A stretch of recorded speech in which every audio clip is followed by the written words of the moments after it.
Auzubillahiminash-shaytanir-rajim. Bismillahir-rahmanir-rahim. My dear students, please be with me.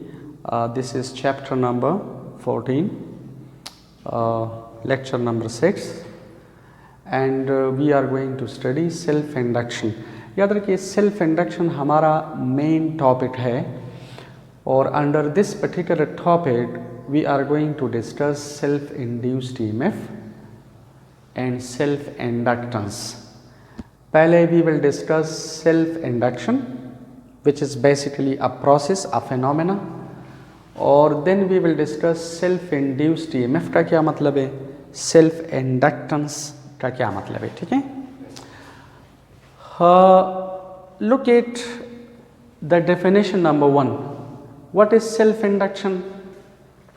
A phenomenon in which an induced EMF is produced in a coil या circuit due to the change in current या magnetic flux. याद रखिए change in current और change in magnetic flux का same मतलब है. I am coming to this कि किस तरह.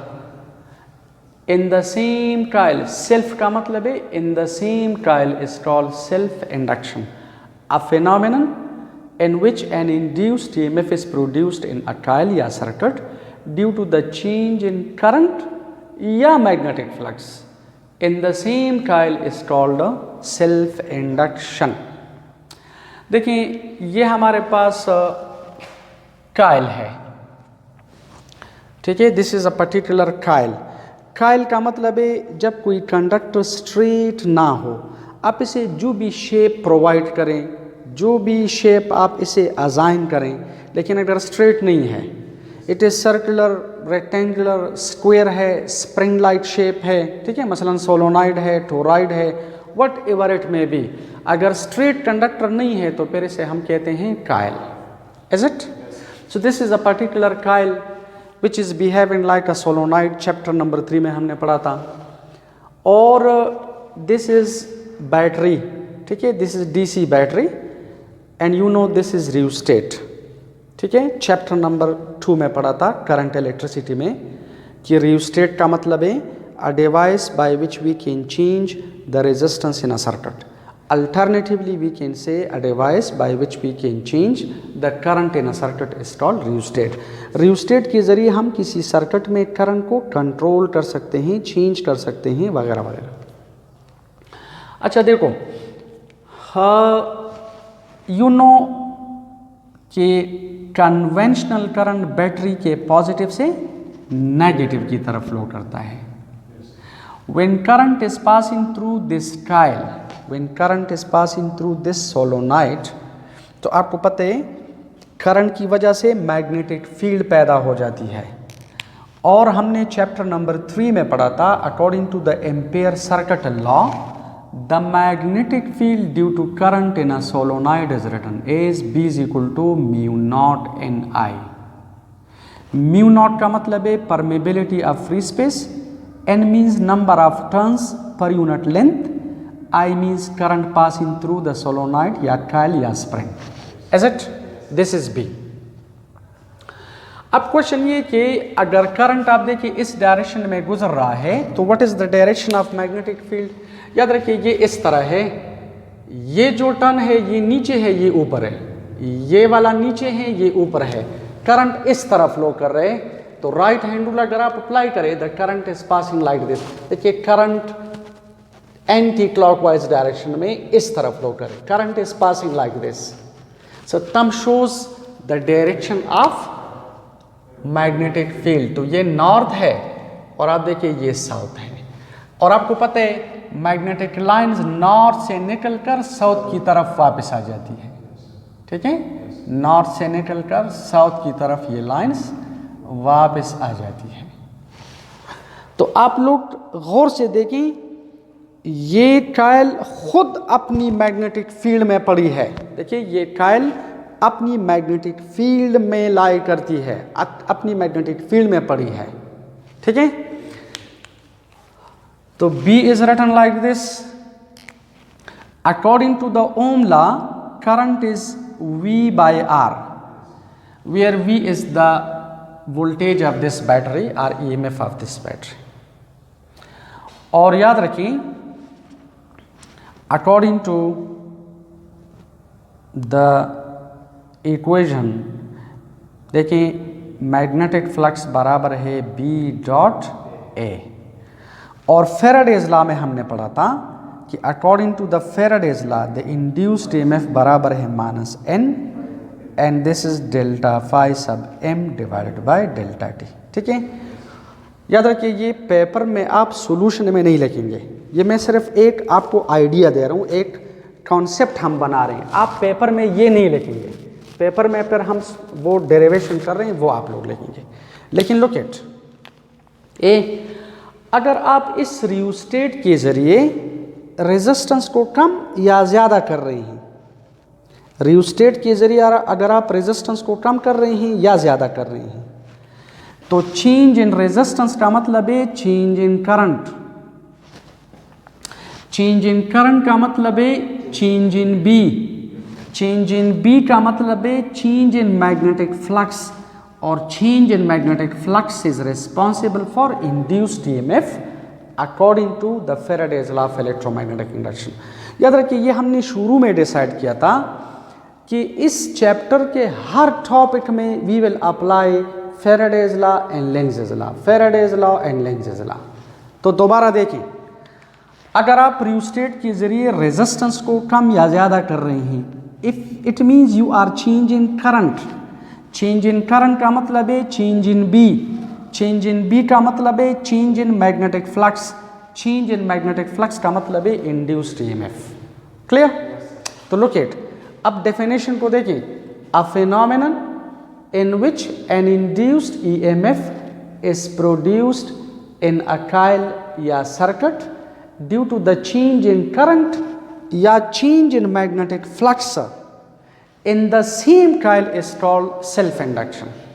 याद रखिए change in current और change in magnetic flux का सेम मतलब है, क्योंकि change in current is responsible for change in B और change in B is responsible for change in magnetic flux और change in magnetic flux is responsible for induced EMF, is it?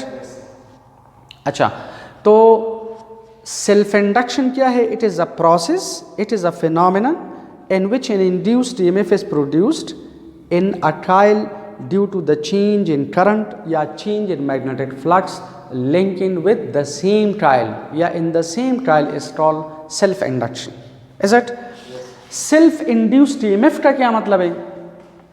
The EMF induced in a coil due to the change in its own magnetic flux या current। अगर आप इसके अपने magnetic flux को change कर रहे हैं या इसमें से जो करंट गुजर रहा है, सेम करंट को, उसी करंट को अगर आप चेंज कर रहे हैं और इसी काल में इंड्यूस्ड EMF पैदा हो जाता है, तो ऐसे EMF को we call self induced EMF। The EMF induced in a coil due to the change in its own magnetic flux, due to the change in its own current, ठीक है, is called self induced EMF। यानी यहाँ पर जो EMF पैदा हो रहा है जिसे हम self induced EMF कहते हैं। और याद रखें ये EMF क्या है? ये statically induced EMF है। self induced EMF is a type of statically induced EMF, क्योंकि ये coil at rest है, हम मैग्नेटिक फ्लक्स या फील्ड को चेंज कर रहे हैं। तो हमने लास्ट टाइम पढ़ा था कि जब आप किसी कंडक्टर को, किसी coil को वेरिंग मैग्नेटिक फील्ड में रखें, if the coil is stationary, the coil is at rest, और आप इसे किसी वेरिंग मैग्नेटिक फील्ड में रखें, so what happens, induced EMF पैदा हो जाते हैं which is called statically induced EMF। तो याद रखिए ये स्टैटिकली इंड्यूस्ड EMF है। इससे पहले जो हमने पढ़ा था लेक्चर नंबर 5 में वो मोशनल EMF था, ये स्टैटिकली इंड्यूस्ड EMF है और इसे सेल्फ इंड्यूस्ड EMF भी कहते हैं। ये जो डेफिनेशन नंबर 3 है ये आपको फिलहाल समझ नहीं आएगी, ठीक है, आगे हम पढ़ेंगे। लेकिन we say the property of a coil that opposes any change in its own current या magnetic flux is called self inductance.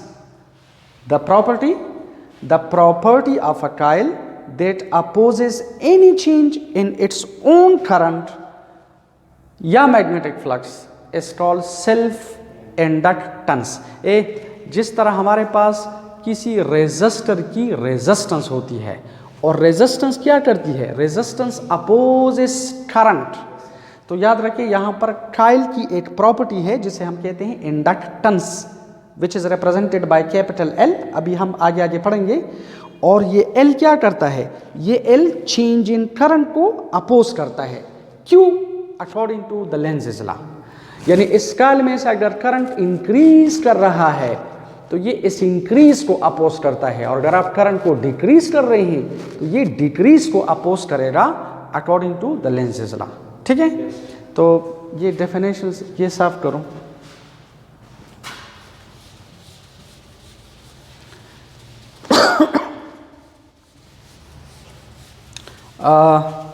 Now look at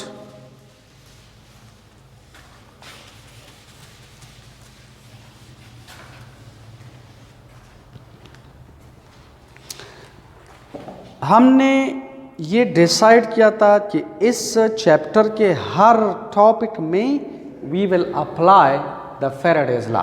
देखिए स्टार्ट हम फैराडेज लॉ से लेते हैं। तो फैराडे लॉ हमारे पास ये है कि इंड्यूस्ड ईएमएफ बराबर है -n and this is delta phi sub m divide by delta t।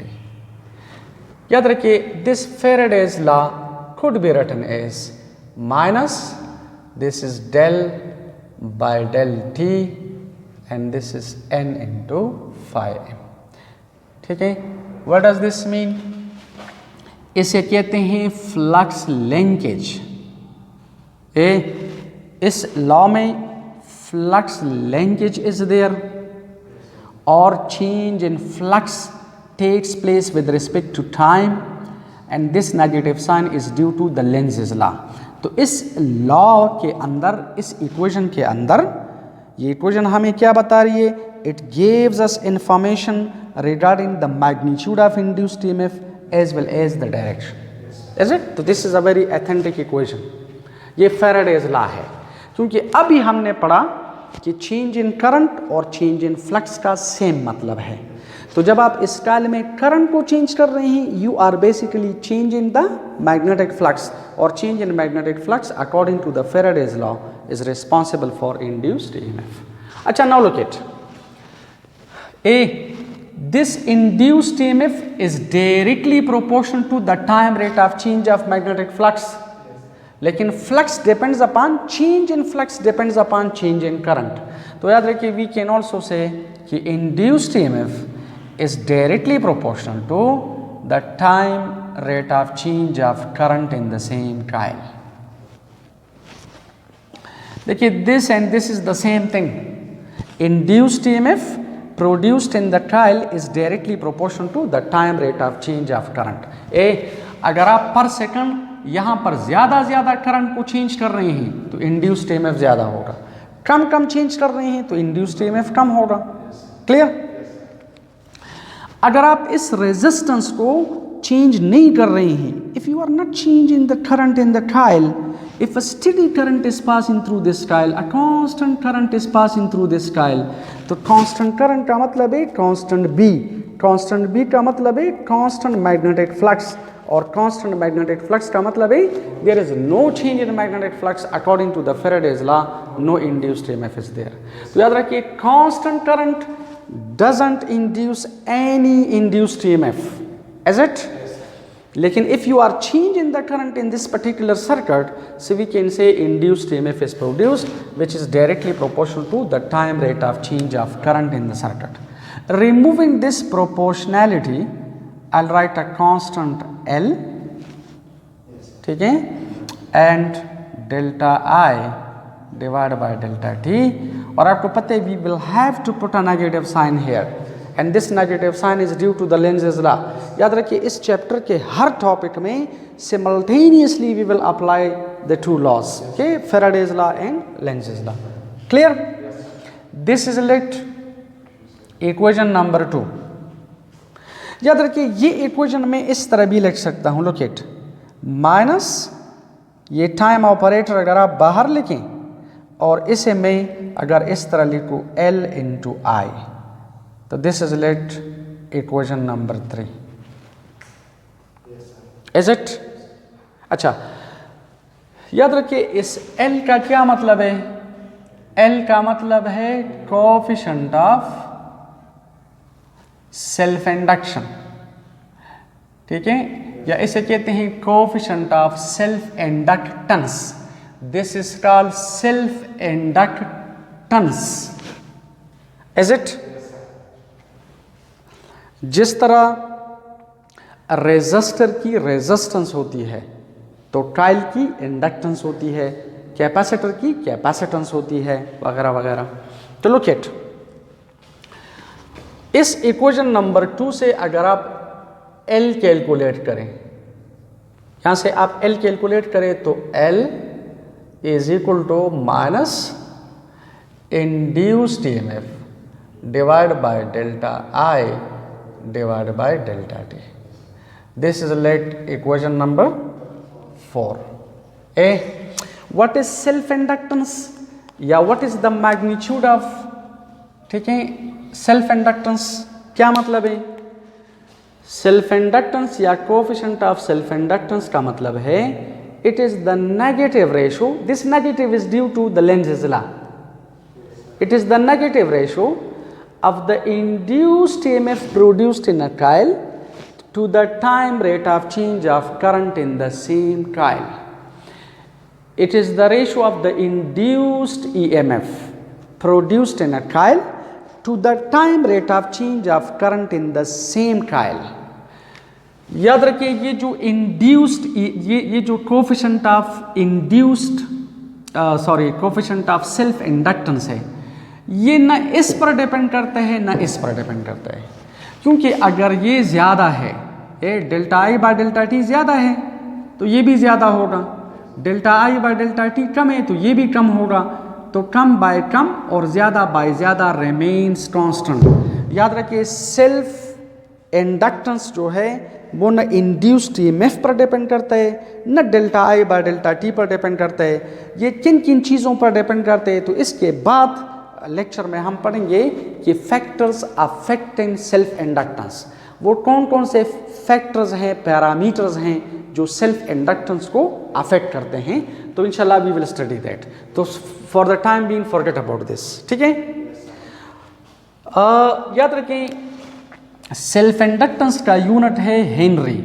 SI system में हेनरी एक अमेरिकन साइंटिस्ट था, इसका यूनिट हेनरी है which is represented by capital H, और इंड्यूस्ड EMF वोल्टेज है, इसका यूनिट है वोल्ट, करंट का यूनिट है एम्पेयर, और आपको पता है टाइम का यूनिट है सेकंड। तो प्लीज रिमेंबर अगर आप लोग इस कॉइल में 8 सेकंड में 8 एम्पेयर करंट चेंज कर रहे हैं, अगर आप इस कॉइल में 8 सेकंड में 1 एम्पेयर करंट चेंज कर रहे हैं, यानी ज़्यादा कर रहे हैं या कम।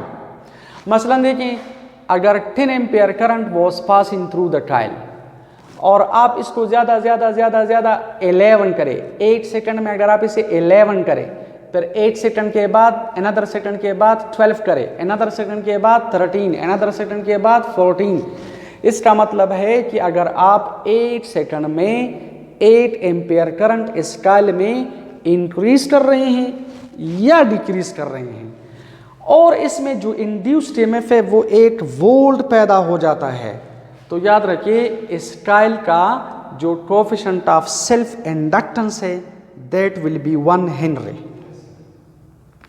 अगर आप इस कॉइल में 8 सेकंड में 1 एम्पेयर करंट चेंज कर रहे हैं ज़्यादा या कम, और इस कॉइल में 1 वोल्ट EMF पैदा हो रहा है, तो याद रखें the self inductance, the coefficient of self inductance of this coil will be 1 Henry.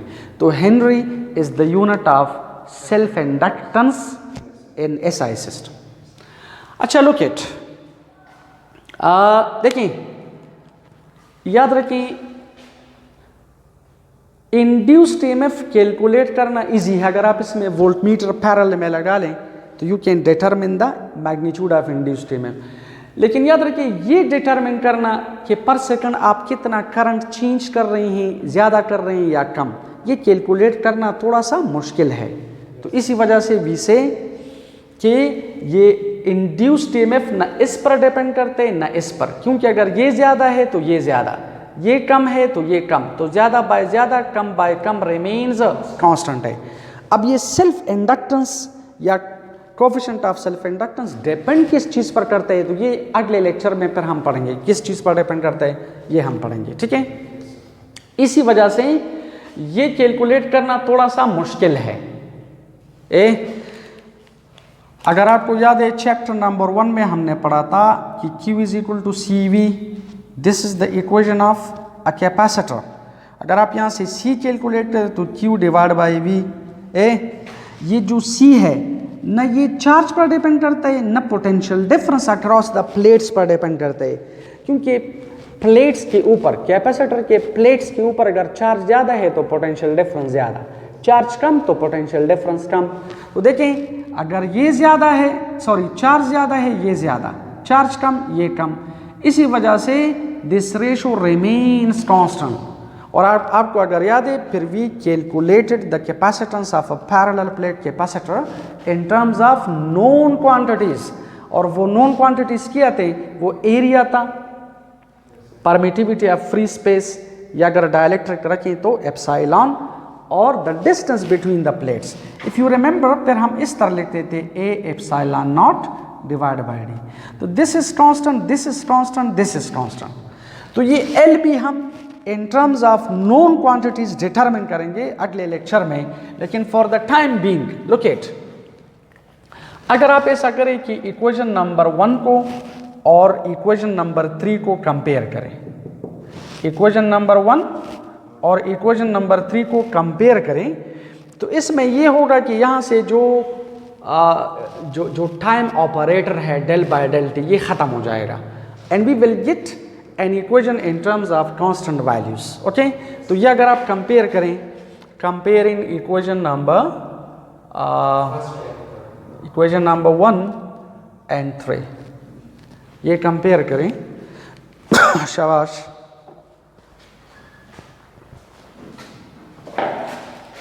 ये सॉफ्टवेयर